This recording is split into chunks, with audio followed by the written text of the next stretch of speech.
mais faz do que fala. O tenentismo age, o tenentismo explode, articula conspirações, o tenentismo não escreve muito, o tenentismo não é retórico. O tenentismo reunia elementos militares e elementos civis em torno de algumas ideias muito gerais. Que ideias seriam essas?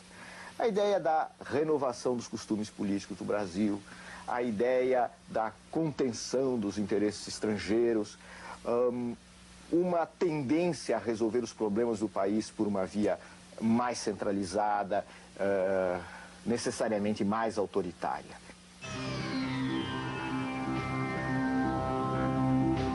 Cercados pelo exército após 3 semanas de ocupação, os tenentes abandonam São Paulo para evitar que a cidade seja ainda mais sacrificada pelo bombardeio. As tropas do governo entram então em São Paulo para tomar conta da situação, enquanto os tenentes batem em retirada para a região de Foz do Iguaçu, no Paraná. Em apoio aos tenentes de São Paulo, outro grupo de militares se levantou em armas no Rio Grande do Sul. E da união dos rebeldes paulistas e gaúchos nasceria no ano seguinte a Coluna Prestes. A nossa posição ainda era de conspiradores. Nós lutávamos apenas para botar o Bernardes abaixo. Essa que era a verdade.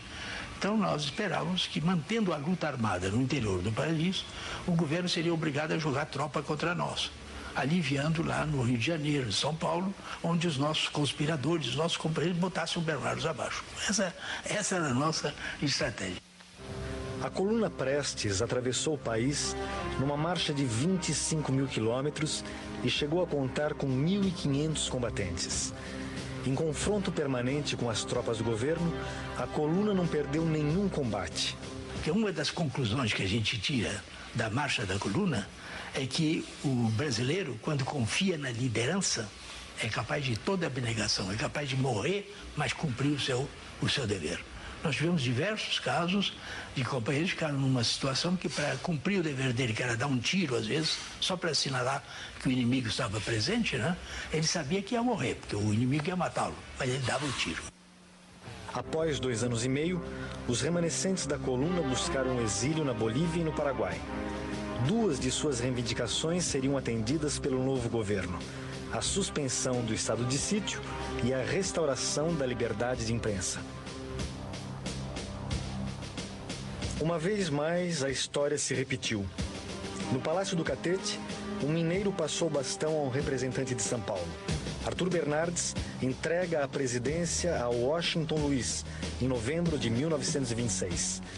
No dia da posse, quando os clarins anunciaram a chegada do novo chefe do governo, a multidão deu vivas ao libertador. Os jornais, por sua vez, saudaram o fim de 4 anos de perseguições, violências e crimes. Apesar de amaldiçoado por jornais da oposição, Arthur Bernardes despediu-se da presidência de forma bem mais tranquila do que Washington Luiz faria 4 anos depois. Ao tomar posse, Washington Luiz distribuiu os ministérios entre políticos de vários estados. O Rio Grande do Sul ficou com o Ministério da Fazenda, entregue ao deputado Getúlio Vargas.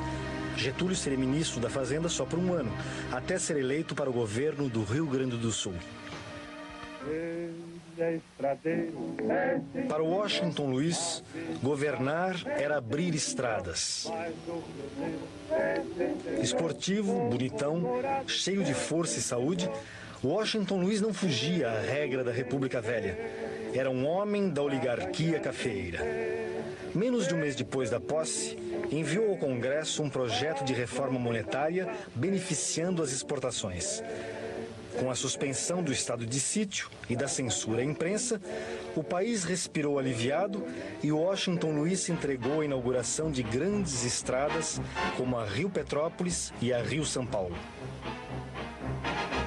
Ao inaugurar a Rio São Paulo, Washington Luiz abraça Júlio Prestes, presidente de São Paulo e futuro candidato à presidência da República na sucessão de 1930.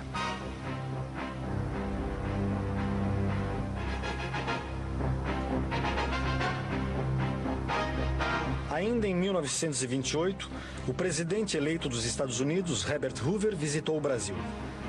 Os norte-americanos eram os principais importadores de café do Brasil e 28% das importações brasileiras vinham dos Estados Unidos. Quando ainda era secretário de Comércio, Hoover dirigira pessoalmente uma campanha contra a política brasileira de proteção ao preço do café, base da economia da República Velha. Foi nessa época que outros países aumentaram sua exportação cafeeira, passando a concorrer com o Brasil no mercado externo. Por esse revés, os barões do café não